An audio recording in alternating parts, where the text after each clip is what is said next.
Assalamu алейкум, кадырлуу Насыйкат радиосунун угармандары жана ошондой эле Марва телеканалынын көрөрмандары. Учурда сиздер менен Бакыт Ордосу программасы. Аны алып барган мен Акыйбат Сулпакарова жана бүгүнкү эфирибиздин коногу өткөн жумада дагы сүйлөшкөнбүз. Улан Усенов агай эфирибизде конокто. Assalamu алейкум агай, эфирибизге кош келдиңиз.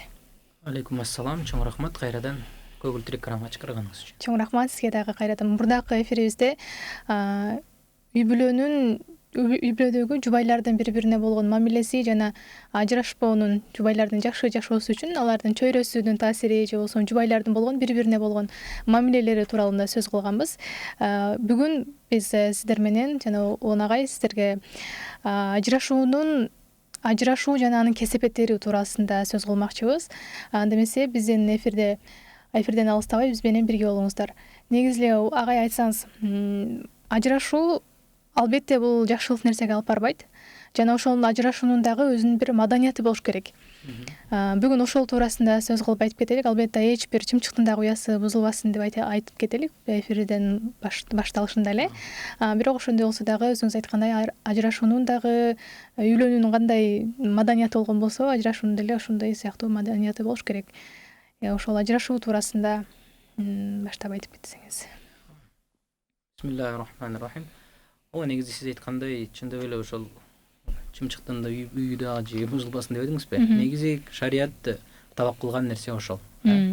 Анан демек үй бүлө курулуп аткан мезгилде башында эч ким мындай бир ойго келбейт да, то что үй бүлө бузулуп калышы мүмкүн деп, же тойдо деле же болбосо бир башка жакта деле айтат да, ошо кармашкан колуңар эч качан үзүлбөсүн деп турабы. Ажырашайын деп үй бүлө курулбайт. Эч ким ажырашайын деп үй бүлө курбайт турабы. Болбосо башында ошол адамдар ушул бири-бири менен жылдызы келишет, бири-биринин характерин көтөрө алат, түшүнө алат деген бир жакшы ойдо турмушка чыгып, же болбосо үй бүлө күтөт да. Анан бирок жашоо экен. Ар кандай сыноолордун аркасында, ар кандай бир келишпестиктердин аркасында, ар кандай бир характерлердин аркасында адамдардын ортосунда бир түшүнбөстүктөр пайда болот экен да. Ал түшүнбөстүктөр күчөй берип, анын алдын алса дагы, анга бир нерселерди бир колдонсо дагы ал нерсе токтобой, анан эмне кылат экен, ошол бир ажырашууга алып келет экен. Эми шариятыбызда ажырашуу бул уруксат берилген, бирок ошол эле убакытта Аллах Таалага эң көрүлгөн нерсе. Уруксат берилген, ооба болот, бирок демек Аллах Таалага эң жек көрүлгөн нерсе экенин айтып коюшубуз керек.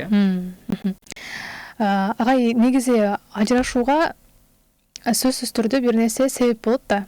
Буга чейинки учурларда эми экөөнүн балким ортодо бала жоктугу же болбосо ошогон чоң маселелер себеп болуп аткан болсо, ал эми учурубуздун көйгөйү бир аз башкача болуп калды да. Буга сиз кандай деп жооп бере элек? Чындыгында ошол жеңил ойлуу болуп калдыкпы? Же ажырашуу ушул нерселер үчүн ажырашыш керек беле деген? Азыр сиз айткандай бизде статистика боюнча дагы 100 кишиден жок дегенде 70 кишиси азыр ажырашканга чейин барып калыптыр да. Азыр тилекке каршы жанакындай бир жалгыз бой энелер, балдары кала албай калган жанакындай бир балдар калып кетип атат. Ошо менен биргеликте эле сиз айткандай бир азыр биз талак деп түшүнө албадыкпы?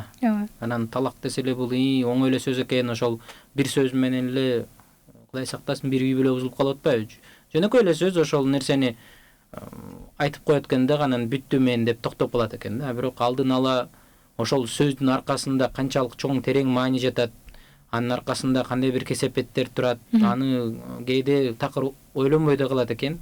Кээде аны мындай ойлонгонго мүмкүнчүлүгү деле болуп калат экен. Мындай урушуп аткан мезгилде эле туруп эле ошол сага талак болсун, сен башың бош деп туруп эмне кылат экен, ошол сөздөрдү айтып туруп, анан шарияттын негизинде ортосунда эмне болуп калат, дароо эле бир ажырашуу процесси жүрүп баштайт да, талак түшкөндөн кийин. Ошол нерсени мындай бир эркектин колунда болгондон кийин мындай бир олуттуу карап, ал нерсени мындай бир жөнөкөй бир жеңил ой карабай койсо, бул нерсе бир чоң кесепети бар экен аркасын билсе, ошондо балким бир аз азарат беле дейм да. Бирок азыр сиз айткандай ошо адамдар мындай бир жеңил ойлуу болуп калды, же бир бул никени бир оңой нерсе көрүп калдыбы, башында алып атканда Аллах Тааланын астында бир аманат катары кылып турмуш курушкан да, мен сага өзүмдү тапшырдым, мен ошону кабыл алдым деп. Бирок кийин ошол аманатты бекем кармай албай, же бир кичинекей бир нерсе үчүн эле ажырашкандар дагы эмне болду, көбөйүп кетти чындап эле. Ошол шариаттын негизинде деп айтып кеттиңиз да. Негизи шарият боюнча кайсы учурда ажырашууга уруксат берилет? Белгилүү бир себептери болуш керекпи? Шарият боюнча жанакындай да, эгерде мисалы аялы же күйөөсү көтең диндеги нерселерди такыр моюнга албай аткарбай кое турган болсо, мисалы кээде ошол нерсеге эмне болот экен, уруксат берилет дейт. Анан баары эле шариатка такып койгондо биз жерде жашоо бар да, практика бар. Биз көрүп эле атабыз, адамдар жашап атат. Анан ортосунда мындай Кудайга шүгүр жакшы жашап кеткендер толтура. Бирок кээде болуп калып атат, адамдардын ортосунда бири-бирине болгон түшүнүк, сүйүү, мээримдүүлүк, бири-бирине болгон бир сыйлоо деген такыр жок болуп кетет да. Аялы күйөөсү такыр көргүсү келбей калат, же күйөөсү аялын такыр көргүсү келбей калат. Анан эл үчүн деп бир жашаганга аракет кылышат, бирок ал нерсеси кайрадан кайра эле козголо берет. Аны көргөн бул жактагы балким балдар бар болсо, балдар да кыйналып баштайт. Анткени күндө эле ошол уруш талаш боло берсе, бул жакшы нерсеге алып келбейт. Мына ушундай бир убакыттарда эгерде такыр бир жолу жок болуп калган болсо, шарият эмне кылат, уруксат берет ажырашканга. Кой, андан көрө өкүңөр тынчаман жашагыла өз-өзүнчө эле деп эмне кылат экен, шарият уруксат берет. Тооба. Рахмат агай. Мурдакы эфирде дагы айтып кеттиңиз да, ажырашууга себепчи болгондордун бири учурдагы биздин ар бирибиз колдонуп жаткан телефон. Ошондой эле өзүбүздүн жакын болгон адамдарыбыз деле буга себепчи болуп калышы мүмкүн. Жана ошондой эле кайненесин, кызы менен апасынын болгон бир мисал келтирип дагы айтып кеттиңиз да.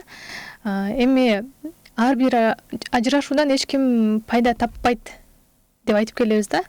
Бирок ошол эфирден сырткары дагы сөз кылып сүйлөшүп кеттик. Балким ошентип кыйналып жашагандан көрө балким эки бөлөк болуп жашаган жакшыраактыр деп да. Эми мындай ушул чечимге кайсы учурда барышканга болот? Мисалы, же ушунчалык кыйналып калды, айла жок ажырашыш керек да.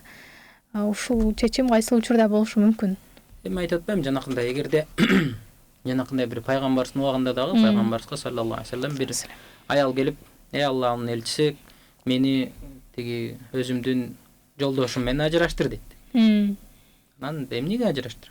Эмне бир нерсеси туура эмес болуп атабы, же дин жагынан начарыраакпы десе, жок, дини деле жакшы, өзү деле жакшы. Просто экөөбүздүн жылдызыбыз келишпейт экен. Ал мен күткөн киши эмес экен. Ал такыр мен каалаган киши эмес экен депчи. Дегенде пайгамбарыбыз деле эмне кылган, кыракы болгон киши болгон да, даанышман киши болгон. Сразу көрүп туруп айткан да, андай болсо сен ошол алган махрыңды бересиңби деп. Анткени бул ажырашуунун инициатору сен болуп атасың депчи. Десе, ооба берем дептир. Андай болсо ошол күйөөңдү чакыргын, өкүңөрдүн ортоңордо махырды берсең мен ажыраштырам дегенде.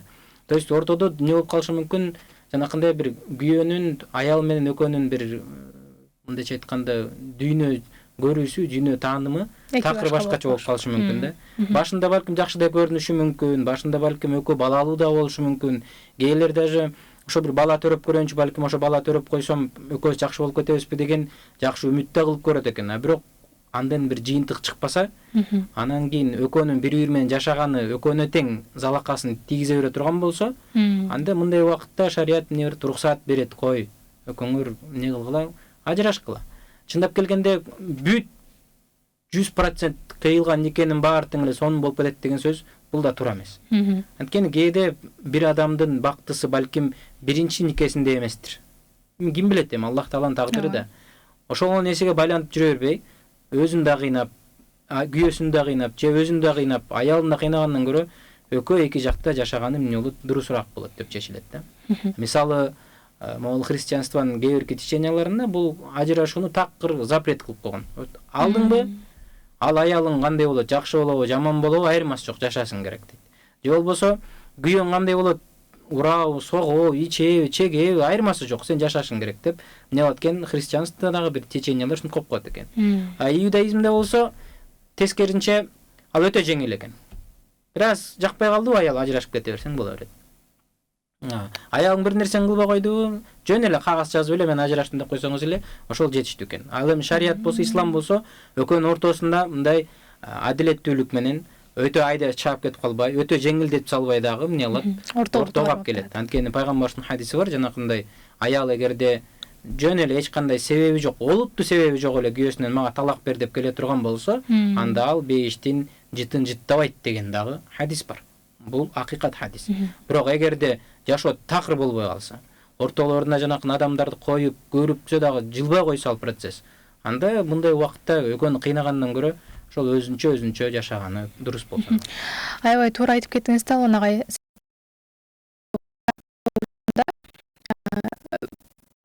Өзгөрүп кетесиңер, турмуш кургандан кийин бири-бириңердин тилиңерди түшүнүп каласыңар, көнүп кетесиңер деп көпчүлүк ушул нерсеге сунушташат. Мен азыр эфирден пайдаланып мен айтып кетейин деген нерсем, мындай нерсени негизи таптакыр туура эмес экендигин устаздар айтып отурат да. Себеп дегенде ортодо бала пайда болгону менен белгилүү бир убакытка чейин ал проблемаларды, ошол көйгөйдү унутуп калышы мүмкүн. Бирок бала кайра өз алдынча бул бир аз чоңойгондон кийин ал сиз айткан проблемалар бири-биринин жек көрүүсү кайра эле ортого чыгып, ал экөөнү ошол устаз айткандай бир бала болгондон кийин деле ажырашып же эки бала болгондон кийин деле ажырашып кетүү мүмкүнчүлүгү көбүрөөк болуп калат экен. Агай эми кесепеттери деп айтып кеттик да.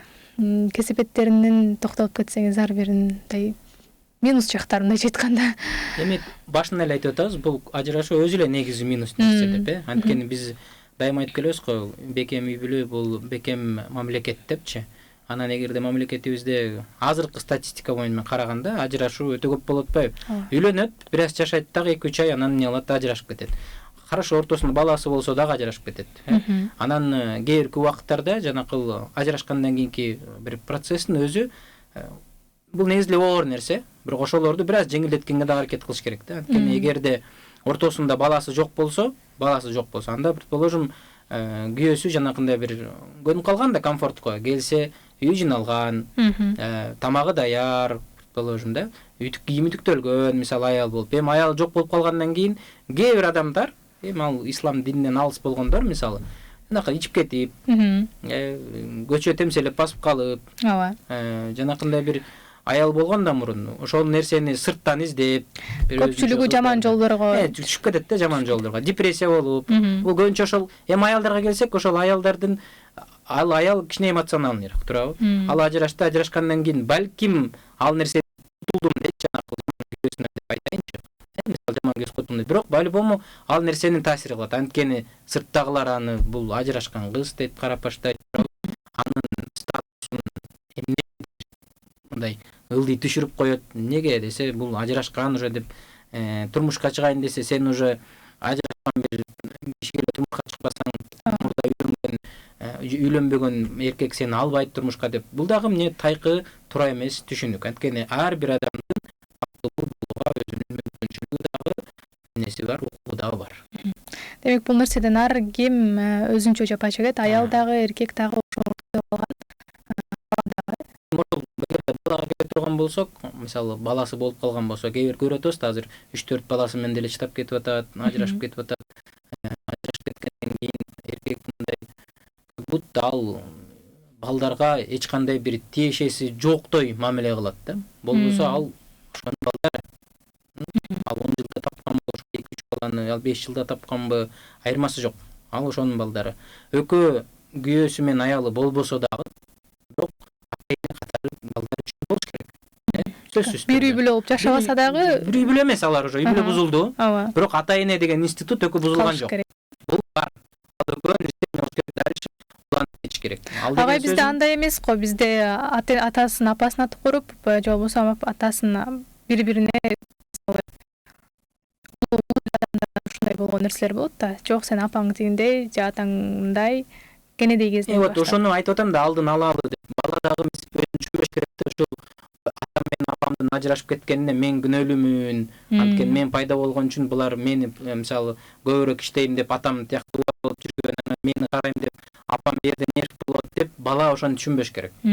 Балага атасы же апасы түшүндүрүш керек. Туура балам, сен биздин балабызсың, бул сенин атаң, бул сенин апаң. Мындан ары чогуу жашай албайбыз, бирок сенин атаң жана апаң бойдон калабыз деп. Ушундай нерседе барыш керек да. Ал жерде биз сени эч кимден тоспойт. Сенин атаң эң сонун киши, сенин апаң эң жакшы киши. То есть сенин атаң жаман, ошон үчүн биз ажырашып кетип атабыз. Сенин атаң жаман болбогондо биз мынтип жашабайт болчубуз, деп апасын балага жанакындай туура эмес нерсени үйрөткөн, бул да туура эмес. Же болбосо эгерде атасынын колунан өтүп калса, анан такыр апасына көрсөтпөйм, апасы жаман болгон үчүн мен ажырашып кеттим да деп балага айтыш бул да туура эмес. Анткени ал кандай болсо дагы анын апасы. Туура ал анын аялы болбой калды. Өзүнчө жашоо менен келет. Бирок апалык жана мээрим, апалык көрүү деген сөз ал сөзсүз түрдө калыш керек. Вот ошондуктан биз айтат элек, эгерде кишилер ажырашканга келип кала турган болсо, мындай айтканда взрослый дейт го, мындай чоң киши катары сүйлөшүп алса болот да ошол нерсени. Макул, бала кичинекей болсо, сага караганда муну эч ким жакшы карай албайт деп, мисалы, мурунку аялына айтып, сен бак муну, мен атасы катары буга акча салып турайын, керектүү нерселерин алып берип турайын деп. Анткени шарият боюнча ал балакатка жеткенче, кыз болсо ал турмушка чыкканга чейин атанын милдети ошону багыш. Анан атасын карап аткандан кийин, значит, ал ошол карап аткан кызматкерге по-любому акча төлөш керек болчу. Мисалы, няня деп айта турган болсо, зарплата бериш керек болчу, ошол зарплатасын эми мурунку аялына берсин. Анткени ал ошол үй бүлөндөгү жанакы балдарын эмне кылат, карап берет. Карап атат, Ооба. Значит, ал багыш керек, үй бүлө менен камсыз кылыш, үй менен камсыз кылыш керек, тамак аш менен камсыз кылыш керек, ал аны ошол кийим кечек менен камсыз кылыш керек, ал аны ошол окуусу менен камсыз кылыш керек. Бул нерселерди алдына сүйлөшүп алса, ооба, экөөбүз чогуу жашабайбыз, бирок предположим, суббота, воскресенье күндөрү сиз алып кеттиңиз. Сиз караңыз 2 күн. Каникулга келгенде, пожалуйста, үйгө алып кетиңиз дагы сиз караңыз. Аталык мээримди сиз бериңиз. Энеликти калган күндөрү мен берем, анткени сен эртең менен 7-те кетесиң, кечинде 9-да келесиң деп. Мисалы, сен акча табасың деп өзүңчө. Мен ошону мен өзүм мойнума алайын, бирок сен эмне кылгын, буга каражаттарын бергин деп эмне кылган, сүйлөшүп алган зарайне жакшы. Бирок тилекке каршы бизде андай нерсе жок. Экөө эки жакты карап кетет. Бири-бирине дакыр сүйлөшпөйт.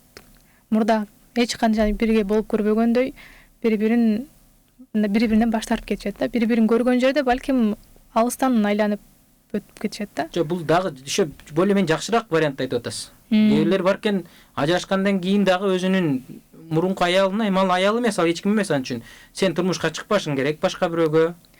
Мен сен башка бирөө менен көрсөм өлтүрүп салам. Мен сен башка бирөө менен көрсөм мынтыгып салам деп условиясын коет экен да. Эгерде мындай условиялар боло турган болсо, анда лучше жанакы жок. Бул бүттү, ажырашты уже. Бирок жанакындай условия койгону бул биринчиден эркектикке жатпайт. Анткени бул жанын аял эмес, ага эч ким эмес болуп калды. Бул биринчиси. Экинчиден жана аялга айтат элем, аял эгерде ошентип келе бере турган болсо, анда сөзсүз түрдө укук коргоо органдарына кайрылып эле, мына, могу мен мурдакы күйөөм, азыр күйөөм эмес, эч ким эмес, эмне ушинтип атат. Буга бир чара көргүлө деп эле кайрылса дагы уруксат. Анткени антип бирөөнүн жашоосуна киргишиш уже тем более аял болбогондон кийин такыр дурус эмес. Чоң рахмат агай. Ошол эң эле көп жапа чеккен бул жакта балдар көбүрөөк жапа чегип калат экен. Негизи ошол түшүндүрүп айтып кетиш керек, айтыш керек деп калдыңыз да. Канча жаштан мисалы түшүнүп баштайт ал нерсени? Кичинекей балдардын көпчүлүгү эле травма алып калат да бул нерседен. Ата-энесин сиз айткандай өздөрүн күнөөлөшөт. Балким биз болгондугу үчүн ажырашып кетти депчи. Канча жаштан айтса ошол нерсени туура кабыл алат деп ойлойсуз? Бул жерде жаш менен чектегенге болбойт, анткени ар бир жанакы кичинекей баланын дагы, мисалы карасаңыз, кээ бир кичинекей балдар 7-8 жашында деле бир нерсени баамдап түшүнүп кала турган болсо, особенно мисалы кыздар деп айтсам, кыз киши. 7-8 жашта кичинекей жаш бала, эркек бала аны түшүнбөйт деле. Мисалычы, ага башы деле оорубайт. Ойлонгон эмне үчүн өзүнчө жашатабыз деп ойлошу мүмкүн. Эмне үчүн атам көбүрөөк келбей калды деп ойлошу мүмкүн. Болду, атак мындай деле түшүнбөйт. Качан айтыш керек, аларга ошол нерсени баамдап түшүнүп алган мезгилде. Менин чектелген бирок түшүнүп алган мезгилде аз астан айтыш керек. Балам, бул жерде сенин эч кандай күнөөң жок. Биз сени жакшы көрөбүз. Атаң да жакшы көрөт, мен да жакшы көрөм. Бирок экөөбүздүн жолдошубуз такыр келишпейт экен. Ошондуктан атаң өзүнчө жашайт, мен өзүнчө жашайм деп. Сенин бул жерде эч кандай күнөөң жок. Каалайсың атаң менен барып тур, бияка келип тур деп. Анда эч кандай эмнеси жок, проблемасы жок деп эле. Аны менен ачык айкын эле сүйлөшүш керек. Чтоб балада мындай ошол нерсени да мындай жеңилирээк өткөрсүн. Какой-то бир детский травма болот, сөзсүз түрдө. Бирок ошол дагы кичине жеңилирээк болсун. Атасы менен жолукканга же апасы менен жолукканга тыюу салуу бул туура эмес нерсе. Анткени баланы сиз жолуктура коюш мүмкүн, сөз мисалы, кой атаң менен жолукпайсың, атаң келсе эле мен сотко берем же тигинтем минтем деши мүмкүн. Бирок бала ичинде мындай бир курсалдык болуп, атасын көргүсү келет. Же наоборот, азыр көрүп атабыз, особенно жанакындай бир укук коргоо органдарында иштеген мурдакы күйөөлөрү. Мисалы кечээ мурда күндө эле видео чыгып атат го. Апасына көрсөтүп. Ал аялы эмес, бирок апасы да по-любому. Кандай болсо дагы ал баланын апасы. Ошол нерсени эмне кылыш керек? Сүйлөшүп, мына сен макуланды алып суббота воскресенье. Бирок воскресенье кечине карап келип коюп, понедельник күнү сабакка барат. Мисалы. Ошондой кылып нерсени бир бөлүшүп чечишип алса. Бирок биздин маданиятта, ошол ажырашуу маданияты дегенде бул кел элек нерсе, анан туура эмес бир менталитет сыяктуу эчтекеси жок кылып кетирет. Анын ичинде ошо балдарын да калып коет да. А балдары баланы түшүнбөйт да, апам каякта деп.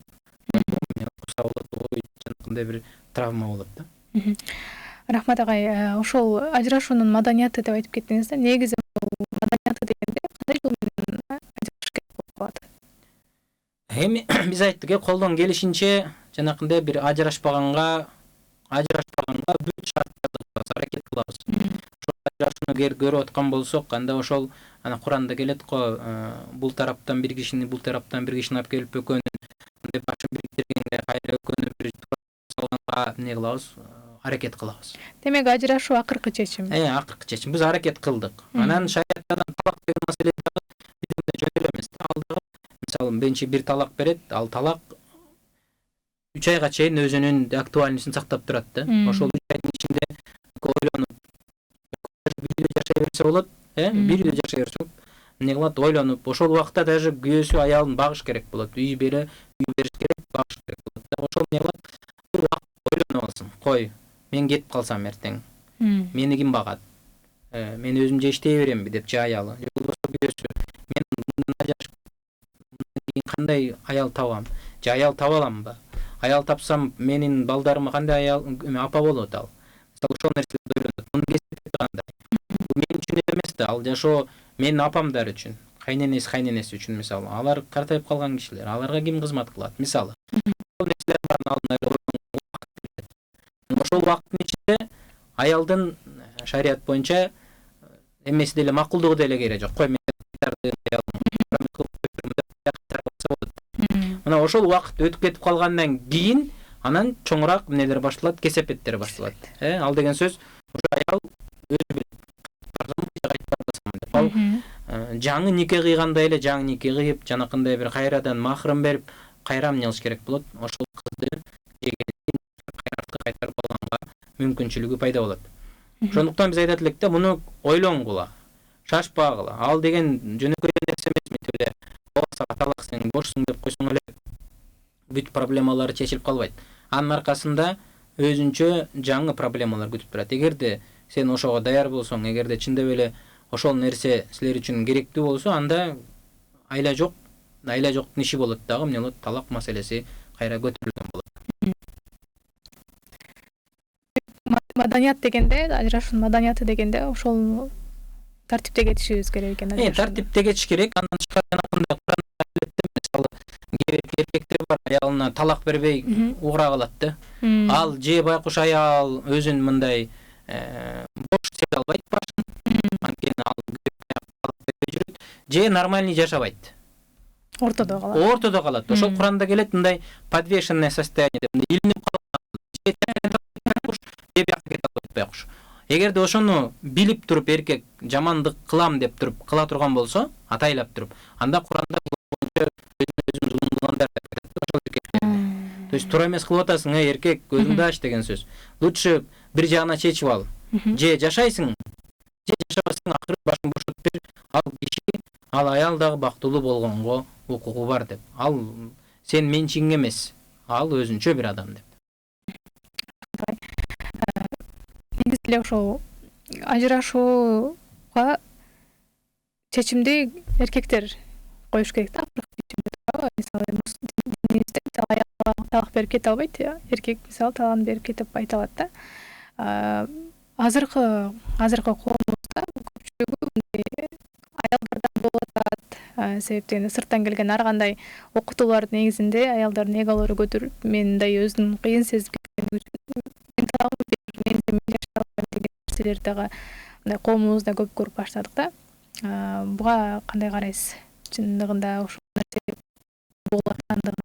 Биз айттык жана хадис эгерде бир аял күйөөсүнөн эч кандай бир олуттуу бир себеби жок эле келип эле талак бере турган болсо, анда бул бейиштин жытын дагы эмне болот дедик, жыттабайт дедик. Эгерде жөн эле мындай сен мага мындай жакпай калдың, мен болбой калды деп сурай турган болсо, эмне болот экен, бейиштин жытын да жыттабайт дедик. А бирок ар кандай эмелер болот экен, ситуациялар. Ар бир ситуациянын акыбалды өзүнчө караш керек экен. Действительно кээде ушундай бир үй-бүлөлөр келет, эмне кылат, мындай күйөөсү менен жашаганга, сүйлөшкөнгө ал аны сыйлабайт, такыр адам катары көрбөйт. Ал аялым дейт дагы, мен чоңмун бул үйдө, мен каалаганды кылам, сен укпайм дагы да дейт экен да. Сен постоянно сен күнөөлөсүң. Эмне болгон болсо үйдө, келишпестиктер, түшүнбөстүктөр болсо, ошо сен күнөөлөсүң ошого дейт экен да. Мисалы, андай адам менен тиги аял дагы такыр жашагысы келе калат. Талагын сурайт, бер дейт. Анан эркек эмне кылат? Ошол эле эмне дейт, ажырашып кетти деп айтпасын дейби? Же болбосо бизде мисалы азыр коомубузда деле бар, үйлөнгөн адам статусу биздин коомубузда мындай чоңураак, өйдөрөөк, үйлөнбөгөнгө караганга. Мисалы, жерге барсаңыз деле бул үйлөнгөн деп көтөрөт мисалы. Анан ошондой болуп калбайын дейби байкуш? Не бар, талагын бербейт. Жок, талак бербейм деп турат. Мындай убакыттарда аялдын өзүнүн да бар, укугу бар, казыга барып, сотко барып, ошол эмнени ортосундагы никени буздуруп салганга. Бул туура, бул талак берүү менен бузуу. А бирок ошол эле мезгилде аялдын да укугу бар, эмне сотко кайрылып, казыга кайрылып, бизге муфтиятка кайрылып, жашабай калдым, талагын бербейт же жарман жашабайт деп экөөнү чогуштуруп, бириктирип, сүйлөштүрүп, анан талакты бузуп койгонго мүмкүнчүлүк бар. Жолдошу келиш керек ошол жерге. Ар кандай да кээде келбей да коюшу мүмкүн. Ошол келбей койгон учурда кандай каралып калат? Мисалы, биздин борбору көпчүлүк ушул маселеден бизге кайрылгандар көбүрөөк болуп калат да. А эми ошол учурда сиз адис катары өзүңүз билесиз, ошол жооп айтып кетсеңиз. Эгерде жакшы билесиз. Мындай да, эгерде аял менен күйөөсүнүн ортосунда нике күбөлүгү бар болго турган болсо, эч кандай деле жок. Бул жерде мамлекеттик органдарга барып эле, дароо эле никесине жанакындай демеге, разводко берип койсо болот. Дароо эле ажырашууга берип койсо болот. Убакыт келгенден кийин сот өзү эмне кылат, ажыраштырып коет. Ушул да талак катары саналат. Бул биринчи маселе. Ал эми экинчи маселе жанакындай казга келип, ортосунда бизде кыздар жанакындай нике күбөлүгү жок эле турмушка чыгып болот атпайбы? Анан аны кийин алам, мына алам деп коюп эле ошойдон албай да калып атышат да байкуштар. Андай маселеде жанакындай казга барат, казга тиги күйөөсү ээрчип барбайт аны. Телефон чалса дагы албайт. Ошол маселелерде казы эмне кылыш керек? Бул маселени күйөөсүнө чалып болобу, ушундай маселе түшүп атат. Сүйлөшөсүңбү бул маселени деп ошол жерден эмне кылганга чечкенге аракетин кылыш керек. Экөөнү чакырып алып туруп, эмне болду ортоңордо? Бул действительно олуттуу маселеби же кечиресиң, кыздын мындай апыртмасыбы деген да маселе коюлушу мүмкүн да. Эки жакты угуш керек да, анткени бир жакты коюп эле чечим чыгарган болот эмес.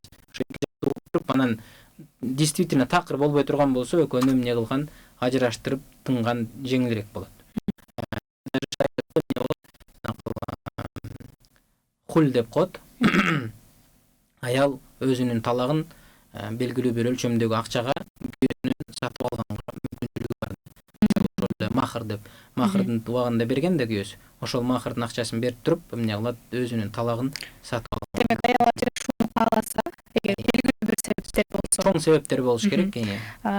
Күйөөсү берген махырды кайтарып берүү аркылуу ал ажырашуу. Эгерде күйөөсү макул болсо, ошол айтып атпайм, ошол нерсе экөөдө мындай чоң кишидей болуп сүйлөшүш керек да, кичинекей баладай болуп урушуп, аны менен кыйкырыштын кереги жок. Ушундай отуруп, мен ажырашууну каалайм.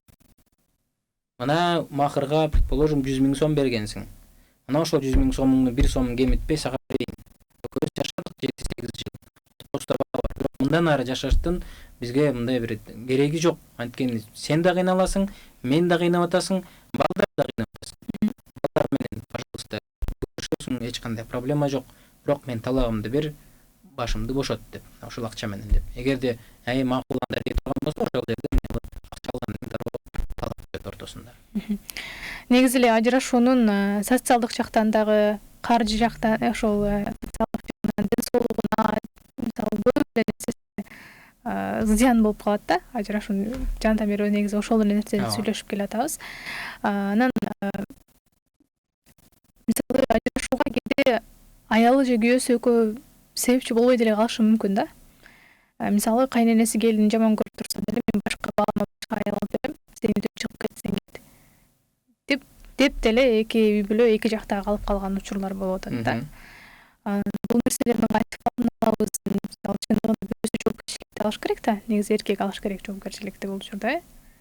Эми апасы ошол кыздын тиги баланын апасы айтып аткан болсо, кайненеси мисалы ажырашып калганда жашабайсың кет дей турган болсо, ал анын сөзү пока эч кимге өтпөйт да. Мындай шарият боюнча же болбосо укук боюнча деле пока ал эч ким эмес, өтпөйт ал нерсе. Анын жоопкерчилигин эркек алат да мойнуна. Эркек алат дагы мойнуна эмне дейт? О, апам айтып атат, жашабайт экенбиз, талак деп, ким берет? Талакты эркек берет, күйөөсү берет. Ошол күйөөсү бергендиктен анын талак түшөт. Ал эми тиги кайненеси хоть миллион жолу айтсын, хоть миллиард жолу айтсын, эркектин бир жолу талак деп айта турган болсо, ошол ажырашуу процесси башталат да. Ошону мойнуна алыш керек. Анан кийин мындай өткөндө да айтканбыз. Кайненелер, кайнежелер, балким кыз тараптан жанакындай апасы киришип, бул азыраак табат экен, бул жөнөкөй эле кызматкер, бул сага тактыктуу эмес, бактылуу жашап атат, Кудайга шүгүр. Бирок ошентип эле киргизип отурган болсо, бул шариятта тыйылган нерсе. Мынтип бирөөнүн үй бүлөсүнө кирип, бирөөнүн үй бүлөсүн бузган бул такыр туура эмес нерсе. Бул такыр туура эмес нерсе. Тем более жанакыл ата-энеси негизи бакытты алай калап эмеч керек эле го. Анан тескеринче буза турган болсо, бул эң жаман нерсе. Бирок жанакыл процесс артка жылбай, уже болду алдыга келип кала турган болсо, анда сөзсүз түрдө бул жерде колдоо да болуш керек да. Мисалы же болбосо ажырашып кала турган болсо, ой сен жамансың, жаман болгонуң үчүн сен менен ажырашып атат да, сен башына келип тура эмессиң деп.